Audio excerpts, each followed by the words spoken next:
and welcome to another week's episode of Not D&D, which is brought to you by EN World Live. I'm your host, Jessica, and this week with me, I have Ivris Burke. Thanks so much for coming on to join us. Thank you. Thanks for having me. Now, I was scrolling through Kickstarter the other day, and I saw this graphic, which I found super fun, really exciting, Drama Llamas. I was like, I'm immediately interested. So I had a look on for this tabletop RPG that you're going to be bringing out next year and bringing to Kickstarter then. And I just had to have you on to come on and talk about it. So Drama Llamas is the game we're going to be talking about this week today. I'm really excited to hear more about it. But before we dig into the game, I always go through, I guess, talking a little bit about you and your kind of origin story with the tabletop RPGs. So when did you first start playing tabletop RPGs, and if you can remember what it was you played as well? So this is where I come out as a noob. Oh no. So yeah, I know, terrible. I first played D&D maybe about 10 years ago, but I played it once, one session. My character died in the first half hour, and I was like, oh, that's weird, because I'd really wanted to play, and it was a strange experience. It was a new DM. I don't think the person DMing, I remember my character dying and then being like, oh, you're dead, so that happened. We were all like, oh, okay. So that kind of put me off for a little while. Yeah. And then actually through my previous job, I met some people. I'm a software engineer at my day job, and I met some nerdy people who were into D&D, and we got together in a group and played there, just a couple of sessions. And got hooked from there. But I'm a massive nerd, obviously, but I like to over prepare for stuff. So I was like, I want to DM, I want to try running a campaign, but I have to read the entire player's handbook before I do that. It's a big book. Creating this unnecessary obstacle for myself, but that's what I did. I read the entire player's handbook, and then I got the essentials kit, and then I started running it. And I started running around my first game in person in February 2020. Which was great timing. And then obviously no more in person after that, but I ran that campaign for a couple of years. And then also classic me, became completely fascinated and obsessed, and was like, oh, I've wanted to play this for ages, and now I'm finally playing it, and it's all I can think about, and it's all I want to do, and I want to engage with the community. And then for me, I've always had kind of lots of different creative outlets, and I was like, oh, there's people actually creating material for this, and I was like, oh, let me give that a go. So it was kind of an outlet for a kind of frustrated fiction writer, really, that I was like, oh, I can write content for this game, and I'm writing stuff for my home game anyway. And then I got into it, and then got into the community on Twitter, encountered lots of the other side of the community who are kind of critical of D&D and kind of feel that it takes up too much of the market, that there are so many other amazing games to try. And I was immediately sympathetic to that, and like, oh, I want to know more about that. So I started my journey with discovering smaller titles, indie games, writing my own games, writing stuff not for D&D. So branching out from there, and then starting to introduce my previously D&D players to new games, awesome. Doing the good work. Well, I'm very much on board for that, if you didn't get that vibe from the podcast here. So Of course, it's in the title. Oh, that's awesome. So like you said, things kind of escalated. You're somebody that was like a really big fan of it, and then you're like, I have to kind of start making that. So Button King Games, what were the first sort of games you started making for that? So I wanted to make indie games, but I wanted to start small because all too aware that I didn't have a lot of experience and didn't know exactly what I was doing. Started getting involved in game jams over on itch.io, and there was this game jam. Well, the first I did was one that was art themed. You had to pick a work of art and make something based on that. And I made this really crunchy, like kind of really a board game that is no longer on sale because I'm just a bit like, no, it wasn't it. It was, yeah.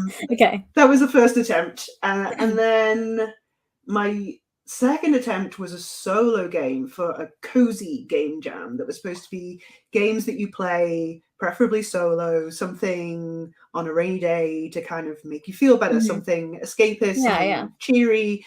And I made this game called Bumbling, about being a baby bumblebee who wakes up in their hive and has to learn the hive dance language and then go out into the world and discover pollen and come back and use the dance language to tell the other bees how to go and find what you found, and encounters animals and different kinds of territory, and you kind of draw your map as you're going out and out into the world.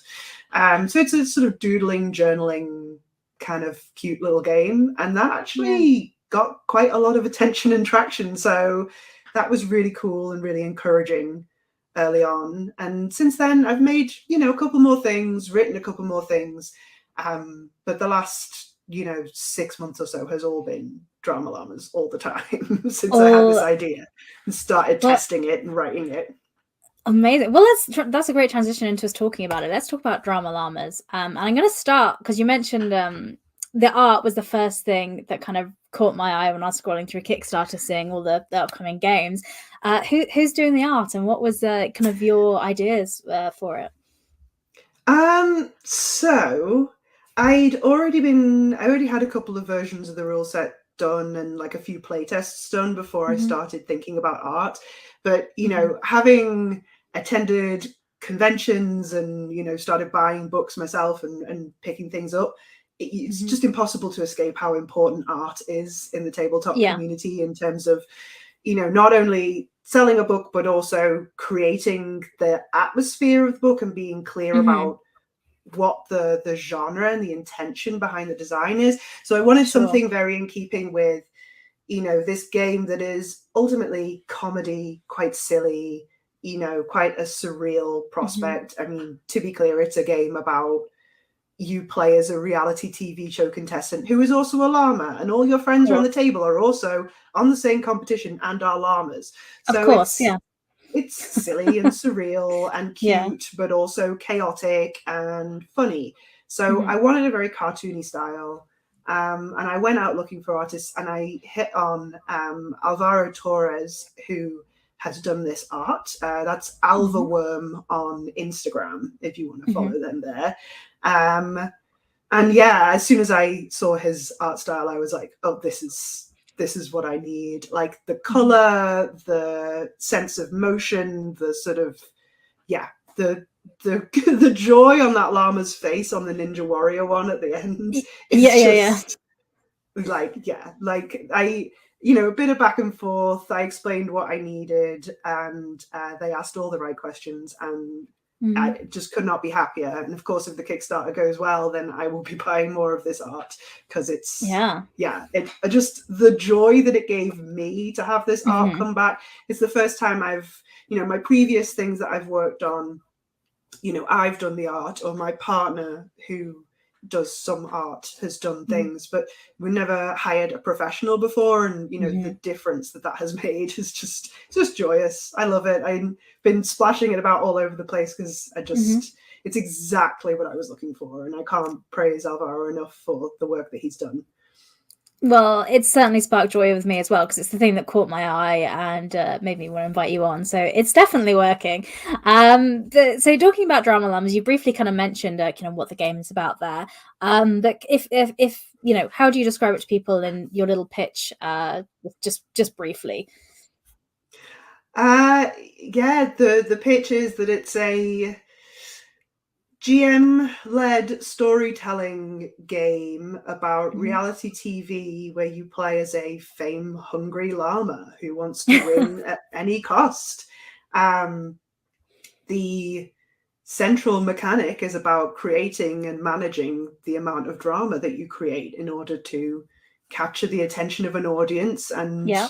succeed in this competition. So it's structured as a competition show, and every session that you play is an episode of this show, and follows quite a structure taken from shows of that genre, with challenges and a finale and all this stuff.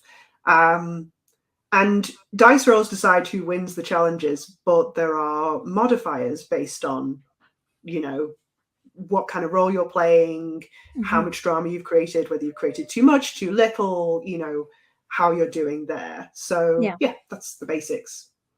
I love it. It's I love the concept of it. How did you come up with this idea? Ooh, Were you just watching the Bake Off with a llama, or Oh, more like RuPaul's Drag Race. I am a Drag Race girl. I am also every season at least twice. Yeah. Same. I think I watch more reality TV than I'm necessarily proud of. I think everybody does. Everyone's got those shows that you're watching. You're like, I know this isn't feeding my mind or my soul or bringing me new ideas, but it's great to just sit and watch. And they vary in terms of how good they are for you. Like, I think I would rate Drag Race as being, top quality entertainment and has some real heart to it in moments. But other things, like there's a competition show for everything. Yeah. So, you've got glass blowing competitions, jewelry making competitions, flower arranging competitions. The world is obsessed with these shows. And I suppose inspiration kind of comes from multiple sources, as it always does. I mean, I've got a llama hanging here, which I didn't realize. I did spot them behind you. Yeah. My mother bought me when she was on holiday, and I forgot it was kind of there. And somebody was like, "Oh, the llama," and I was like, "Oh yeah, the llamas have been with me all this time." They're always in the background waiting, always watching. Yeah. So I think it's kind of like something. I think I started out thinking of something like, oh, I want to make a one-page RPG, really simple, something like as simple and effective as like Honey Heist. Sure. And I was like, okay. But then I tried to make it one page, and I was like, no, it's not one page. It's not. It's more like something episodic and trope heavy, like Brindlewood Bay, which I've been very into recently.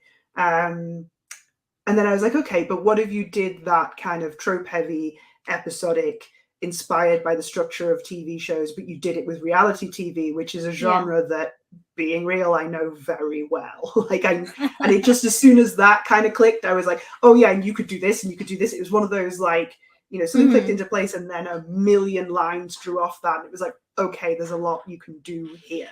There's a lot, because reality TV is so heavily edited and so formulaic. And it just felt like something that you could very easily turn into a game that people would recognize the tropes and know what was expected of them, which is part of collaborative narrative play, people knowing how to fulfill the role in the story and knowing what arc they can build, So how does that mechanically transfer into the game? So how is the game currently structured? So the game is currently structured that you have these characters that you build who are llamas. Each character will, instead of having classes, like in most games, you have an archetype, a reality TV archetype. So there's a few different archetypes, like Miss Congeniality or the Hot Mess, or, just these characters that you see in reality competition shows all the time, like the really ruthless one, the manipulative puppet master type person. So there's 6 archetypes that you choose, and everybody chooses one. And then essentially what's common in every episode or play session is that you will have mini challenges and a larger challenge. And you will be introduced to what the challenge is. It's the GM's job to come up with challenge ideas. So say if you were doing a Bake Off inspired one. Like I've done that before, where I've run the first mini challenges. You got to think of a baked good that your character's going to make that involves grass. And you know, they're given this challenge to focus on, but then you go into this kind of preparation phase where, you know, in theory your llama is cooking something, but they're also going and interacting with the other llamas, making moves, creating drama. There's various things they can do in that stage to kind of create different levels of drama, or, you know, reduce their drama if they've gone too far. There's kind of a scale that they're on, that they're always tracking how much drama they've created. There's a point on the scale where you're a breakout star, everything's going great for you. But if you create too much drama, you'll go over there and be toxic, and that'll give you a minus. So basically it's that. And then once that phase is over, it then goes into judging, and it's the GM's job to play the role of the judges and the host, and you roll to see how you did in the challenge, add modifiers, and then describe the presentation of your grass-based dish to the judges and, you know, play out that judging scenario basically. And then that's the mini challenge, and then the bigger challenge is the same but bigger, different modifiers. So you have this challenge structure, and every challenge has basically 3 phases, where you have the announcement of the challenge, the description of what your llama is going to be expected to do, the preparation phase where you create some drama together, and this judgment phase that resolves the whole thing and has that touch of creativity where people present their idea for the challenge. And yeah, basically, you know, you have modifiers to your challenge rolls that are affected by whether you've created the right level of drama, whether you've won previous challenges, whether you're in an alliance, things like that. Awesome. That sounds really great. So you have all the kind of episodic areas, and like you say, it's very structured for an episode of a show. So do you have like an ideal sort of number of sessions you should run for like a campaign, or make it a one shot, or how do you structure it? So one shot works perfectly fine. You can play a game in about 2.5 hours if you keep it to one mini challenge and one main challenge. You could extend it and have a couple of mini challenges. Campaign wise, I don't know. I think you'd think of it in terms of a season of a TV show. You wouldn't go more than 10 episodes. And I think for this, I would say, you know, 6 to 8 is maybe the sweet spot, giving time for characters to get to know each other and have, you know, old grievances with each other they can play off of and play with. And, you know, because there's this potential for characters to ally with each other or sabotage each other.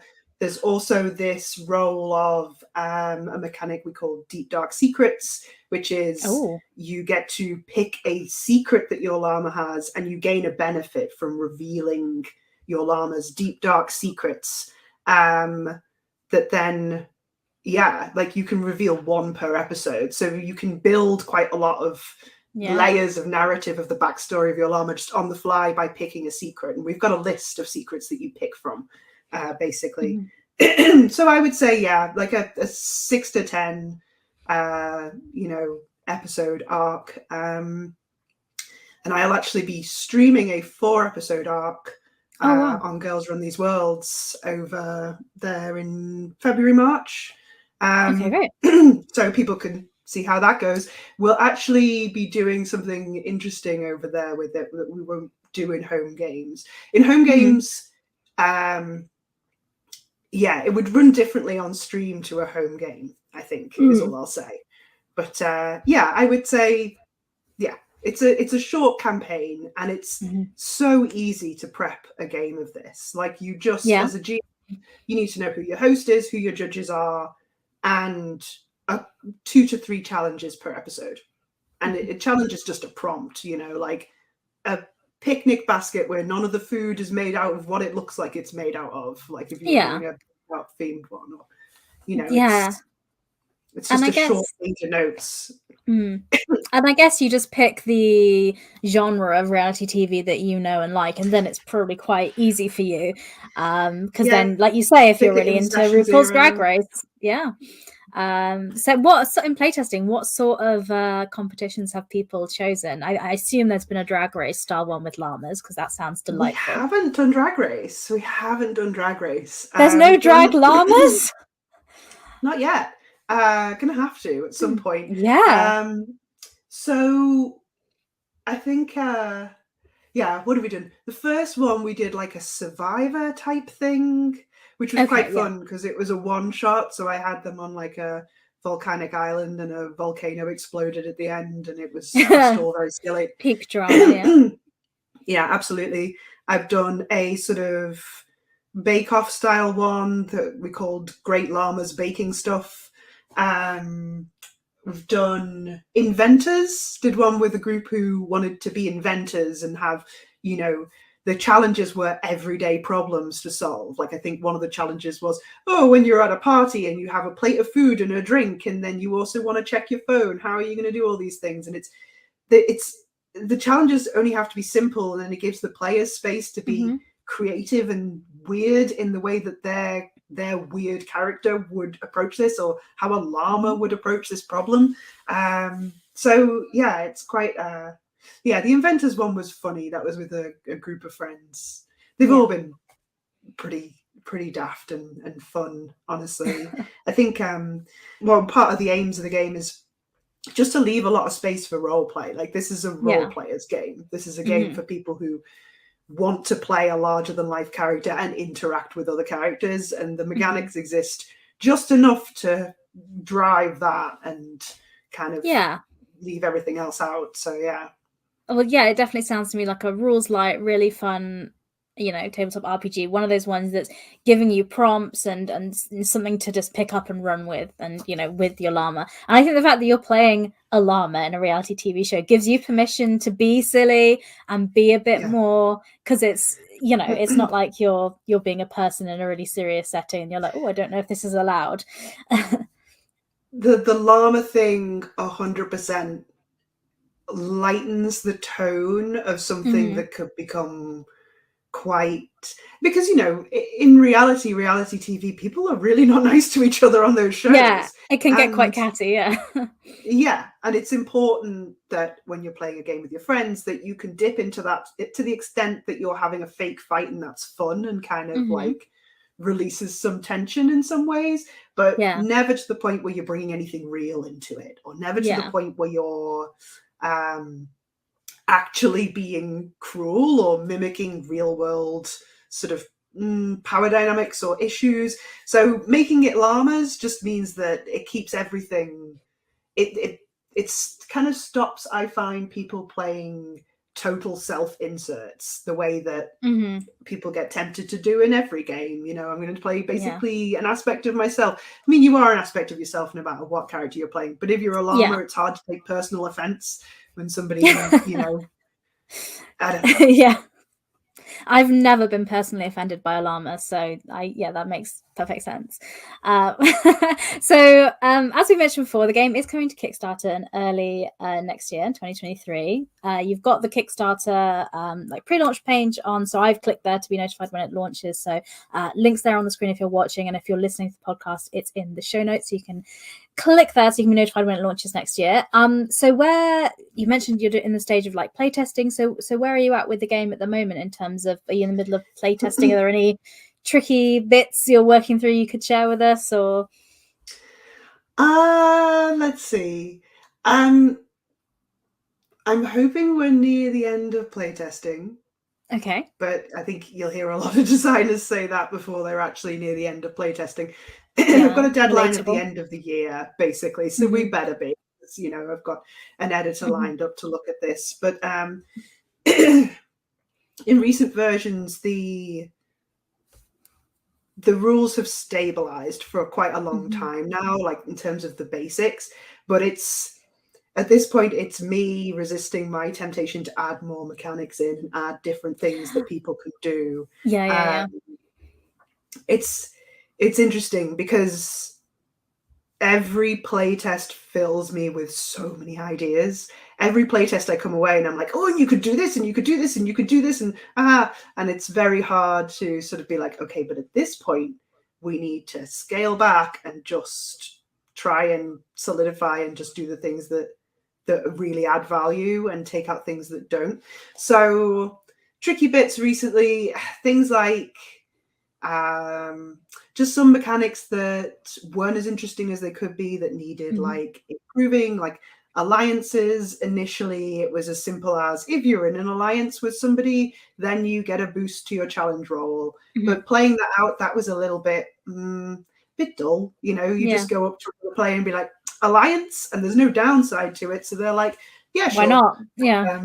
Which is like, I was like, okay, I mean, that's fine, but it's not really adding anything. So I had to go away and really think about how those things function in the original medium. Like, how do alliances genuinely function on a TV show? Do they actually work? Are they an essential part of the genre, or are they just something that I threw in just because it was an idea and I wanted to see if it would play out? But yeah, recent addition in this version is creating. So there's this scale of drama, and depending on what score you currently have, you have a status. So you might be relatable or toxic or a breakout star. I added a new status recently that's like the highest level of toxic, called a villain edit. You have similar bonuses to the breakout star up until the very end of the campaign. So it's kind of, it's mirroring the way that villains on reality competition shows are kind of protected by a bit of plot armor, because you see it sometimes where producers are making a calculation, let's leave this person in because they're good quality TV. That's the idea behind that. But your chances of winning are much lower if you've not behaved well. Well, things like that. Enough. Well, it all sounds very exciting. If people are kind of interested and want to support Drama Llamas, obviously a really good way is to go to the Kickstarter and be notified when it's going to launch. Are there any other things people can do, or where they can follow you to learn more about it? So if you go to buttonkin.com, there are links to subscribe to the newsletter, links to our existing games. I think subscribing to the newsletter is great because you'll be updated about, the development process as it's going along and how things are going. And, subscribing to the Kickstarter page as well to be notified when it goes live is definitely a massive step, and really helps me in terms of having confidence in the project going forward. The more people who take an interest at this stage, just very heartening to see those numbers. We crossed 150 people like the other day, and I know those are like small numbers to a lot of people. For an indie creator doing their first Kickstarter, that's very reassuring and lovely to see. So thank you to everyone who's followed so far. But yeah, newsletter follows if you want to know more about what I'm up to. I'm also on Twitter, obviously, on Buttonkin, and Everest DMs, I believe, is my Twitter handle still, for as long as Twitter lasts. But yeah, we'll see how that goes. Okay, awesome. That's great to hear. And is there anything about Drama Llamas that you want to kind of talk about and share that I haven't given you the chance to yet, or that you've forgotten to mention? Let me think. I think the key things for me, I think we covered it. I think it's just a really fun game that is designed to play a couple of hour sessions with your friends, play as a campaign, play as a one-shot, super simple to prep, easy to build a character, and then just really fun stories to play out. So I've been having a blast playtesting it, and I can't wait for people to play with this themselves. I can't wait to have a play as well. I'm really excited about it. I've subscribed on the Kickstarter, so I'll be keeping an eye out for when it goes live next year. So I'll definitely be keeping an eye out for that. Thanks so much for coming on and sharing Drama Llamas with us. Before you go, I do always ask for recommendations of tabletop RPGs from people. The rules are it can't be a game you've made, and it can't be Dungeons and Dragons. So do you have any indie tabletop RPGs you would like to recommend and share with us? Oh, let me see. So many. I I've mentioned Brindlewood Bay. I had a great time playing that recently, and it's been a big inspiration to me. I mentioned Honey Heist earlier, which I got to play a bit of recently. Great fun, super simple. I saw that you interviewed the folks who did Orbital Blues as well, which was a tabletop role-playing game. Oh, I had such a good time just reading that book. Like, you pick up tabletop books and you kind of look at them, look at the art, go, ooh, this would be good to play, and I like the vibe of this. I read that thing cover to cover. Like, it's good. Love that. Love the whole atmosphere and vibe of that game. Let me see. Been playing a lot of Monster of the Week with a group of friends who played a goth rock band touring the country and fighting monsters, which was pretty cool.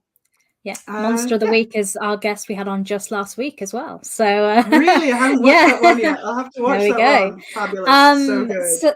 So a lot of the recommendations there are people we've had on the show. So we'll link them in the show notes below. So if you are interested in hearing more about those and having those creators interviewed, you can listen to us on here on Not D&D. But I think that is bringing us up to the end of our time. So Everest, thank you so much for coming on and joining us. And best of luck for Drama Llamas. I'm really excited to see it on Kickstarter next year. Thank you so much for having me on.